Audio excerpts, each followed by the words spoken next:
अब प्रश्न किया गया कि क्या उत्तम भक्त की कृपा से भक्ति उत्पन्न होती है। उत्तम भक्त की कृपा से यदि भक्ति प्रकट होती है ऐसा माने तो उसमें भी विषमता का दोष आता है, क्योंकि उत्तम भक्त का एक लक्षण होता है। क्या होता है?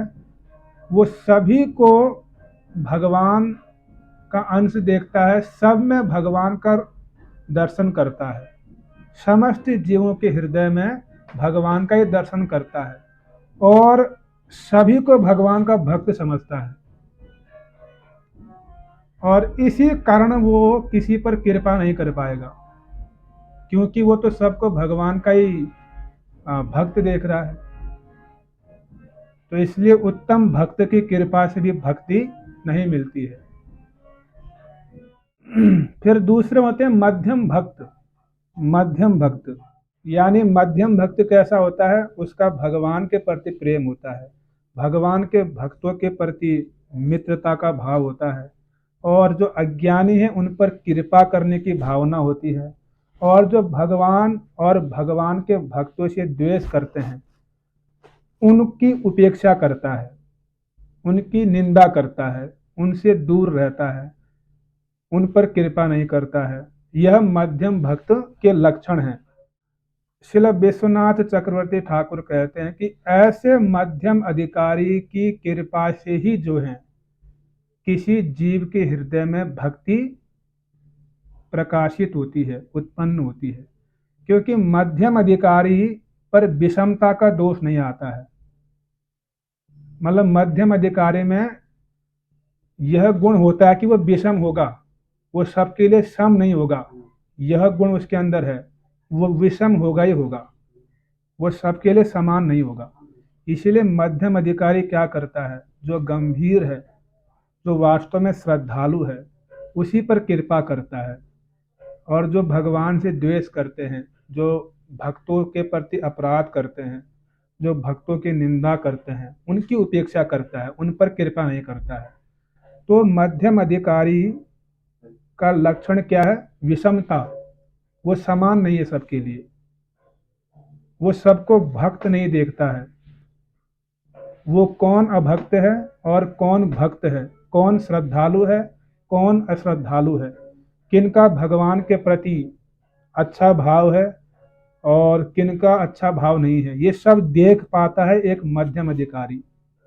इसलिए मध्यम अधिकारी उन्हीं पर कृपा करते हैं जो श्रद्धालु हैं, जो भगवान के प्रति, भक्तों के प्रति जिनकी विशेष श्रद्धा है, वही उन्हीं पर कृपा करते हैं मध्यम अधिकारी। उन्हीं को भक्ति प्रदान करते हैं, उनके हृदय में भक्ति रूपी बीज उत्पन्न कराते हैं। इसीलिए एक मध्यम अधिकारी की कृपा से ही किसी दूसरे जीव के हृदय में भक्ति प्रकाशित होती है। और भक्ति प्रकाशित कब कराते हैं? जब वह व्यक्ति श्रद्धावान हो, उसके हृदय में श्रद्धा हो, तब कृपा करते हैं वो। इसीलिए कहा गया श्रद्धावान जन है भक्ति अधिकारी। जो श्रद्धावान व्यक्ति है वही भक्ति का अधिकारी है। तो मध्यम अधिकारी देखता है कि कौन श्रद्धावान है, कौन श्रद्धावान नहीं है। जो श्रद्धावान है उनके हृदय में क्या करता है? भक्ति लता बीज उत्पन्न कराता है। प्रभुपाद जी खुद उत्तम भक्त हैं, महाभागवत है, लेकिन वे मध्यम भक्त के स्तर पर आकर प्रचार करते हैं, तभी वो कृपा कर पाते हैं। ऐसा नहीं है कि वो मध्यम भक्त के अधिकार में आ गए तो वो मध्यम भक्ति ही है, ऐसा नहीं है। वो स्वयं उत्तम अधिकारी हैं, उत्तम भक्त हैं, लेकिन वो प्रचार के लिए नीचे आ गए। जैसे किसी ने पीएचडी किया है, अब वो कक्षा 1 या 2 के बच्चे को पढ़ाने के लिए क्या करता है? बहुत नीचे उतर के आता है। इसका मतलब यह नहीं कि वो उसका ज्ञान उतना ही है, ऐसा नहीं है। आया समझ में? नहीं प्रभु जी, ये एक बार फिर से ये वाली जो बात आपने बताई है ना गुरु वाली, ये बात फिर से एक बार जैसे जो प्रभुपाद जी की है गुरु की बात बताइए जो आप। जो प्रभुपाद जी हैं वो उत्तम भक्त हैं, महाभागवत हैं। और शास्त्र कहते हैं कि एक उत्तम भक्त किसी पर कृपा नहीं कर सकता है, किसी को भक्ति नहीं दे सकता है, क्योंकि उसकी नज़र में सारे भक्त हैं। वो तो सबको ही भक्त देख रहा है, वो समदर्शी है। तो फिर वो कृपा कैसे करेगा? जब सारे भक्त देख रहा है, वो किस पर कृपा करेगा वो?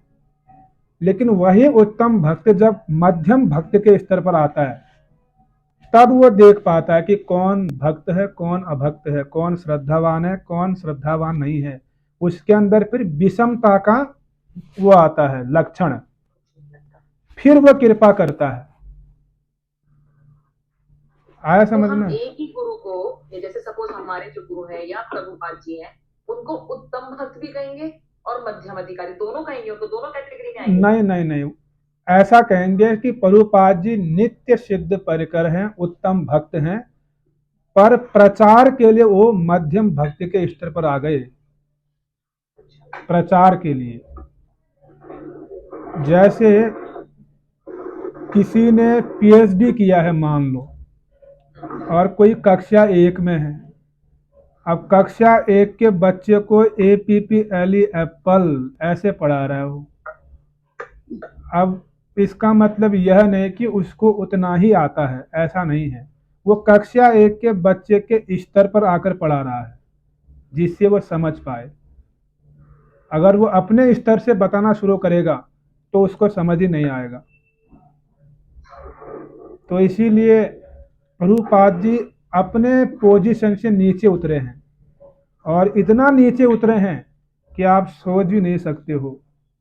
उनकी दया, उनकी सहनशीलता के विषय में क्या कहें।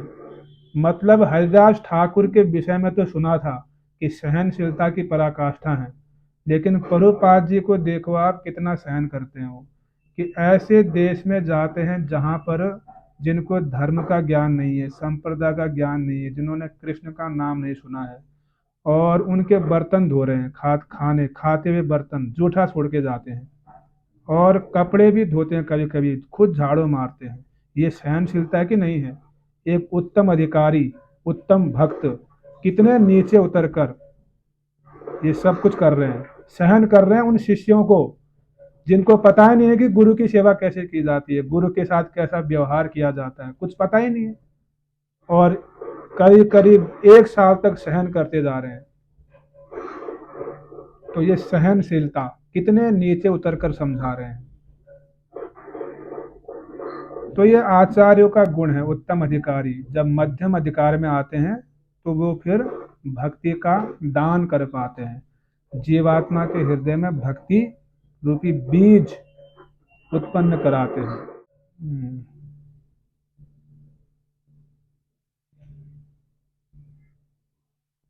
अब यहाँ पर ये ध्यान देना कि जो भक्त है, यानी मध्यम भक्त जो व्यक्ति है, भक्ति अलग चीज है, वो व्यक्ति अलग चीज है, ये ध्यान देना। मध्यम भक्त की कृपा से भक्ति नहीं मिलती, यानी वो व्यक्ति से भक्ति नहीं मिल रही है। अगर ऐसा होता तो वही भक्त जब कनिष्ठ अधिकार में था तब क्यों नहीं कृपा कर पाया? जब कनिष्ठ भक्त मध्यम अधिकार में पहुंचता है तब कृपा होती है। यानी व्यक्ति की कृपा भक्ति का कारण नहीं है। जो व्यक्ति के हृदय में भक्ति है तभी वो भक्ति के बल पर कृपा कर पाता है। व्यक्ति कृपा नहीं कर रहा है। अगर व्यक्ति कृपा करता तो वही जो मध्यम अधिकार में जो मध्यम भक्त बना है तो वो भी पहले कनिष्ठ रहा होगा। तो कनिष्ठ अवस्था में क्यों नहीं कृपा की फिर, अगर व्यक्ति से होता? इसका मतलब कनिष्ठ अधिकार में उसके हृदय में भक्ति प्रकाशित नहीं थी। जब वो मध्यम भक्ति के लेवल पर पहुंचा तो वहां भक्ति प्रकाशित हो गई, और जब भक्ति प्रकाशित हुई तो भक्ति की कृपा से ही वो कृपा कर पाया। तो अंतिम जो कारण है वो भक्ति ही रही। भक्ति ही भक्ति की क्या रही? कारण। अगर भक्ति हृदय में ना हो तो फिर दूसरे को भक्ति नहीं दे सकते हैं। इसलिए भक्ति स्वयं स्वतंत्र है, खुद जाएगी वो। अगर आपके हृदय में भक्ति है तभी आप दे पाओगे, अगर नहीं है तो नहीं दे सकते हो। इसलिए भक्ति ही भक्ति की हेतु है, इसलिए भक्ति क्या है, स्वतंत्र है। इसलिए कहा गया भक्ति स्वयं प्रकाशित होती है, कोई कर्ता नहीं है। वो तो व्यक्ति केवल माध्यम बन रहा है, वो बीच में, वो मध्यम अधिकार में आ गया तो भक्ति आ गई हृदय में, इसलिए वो भक्ति स्वयं जा रही है।